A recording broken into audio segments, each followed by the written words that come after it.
যুগ যুগ ধরে বাঙালিরা পশ্চিমবঙ্গ থেকে মুম্বাই পাড়ি দিচ্ছেন ফিল্ম লাইনে কাজ করার জন্য। এই ফিল্ম লাইনে হাজার হাজার ডিপার্টমেন্ট আছে যেখানে কাজ করার জন্য বাঙালিরা আগ্রহী হচ্ছেন। মুম্বাই গিয়েই তো সবাই প্রতিষ্ঠা পান না, অনেক সংগ্রাম করেই পায়ের তলায় মাটি পেতে হয়। এই ফিল্ম লাইনে কেউ চিত্রনাট্য লেখেন, কেউ অ্যাসিস্ট্যান্ট ডিরেক্টর হিসেবে কাজ করেন, বা কেউ ক্যামেরার লাইনে কাজ করেন, আর ডিরেকশন ডিপার্টমেন্টেও অনেকে কাজ করেন।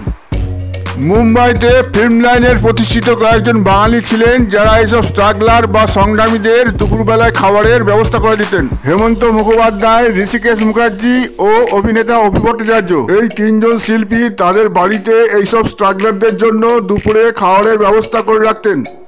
পরিচালক ঋষিকেশ মুখার্জির বাড়িতে প্রত্যেক দিন দুপুরবেলায় তিনজন বাঙালি খাওয়ার জন্য হাজির হতেন। একজন আর্ট ডিরেকশনে কাজ করতেন, একজন চিত্রনাট্য লিখতেন, আর তৃতীয় ব্যক্তি মিউজিক বাজাতেন।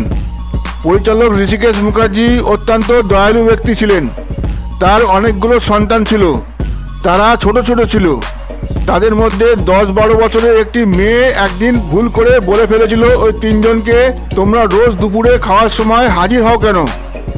এরপর ঋষিকেশ মুখার্জি তার মেয়েকে বকাবকি করলেন এবং ওই তিনজনের কাছে বারবার দুঃখ প্রকাশ করলেন। ভালো লাগলে অবশ্যই চ্যানেলটি সাবস্ক্রাইব করে পাশে থাকবেন।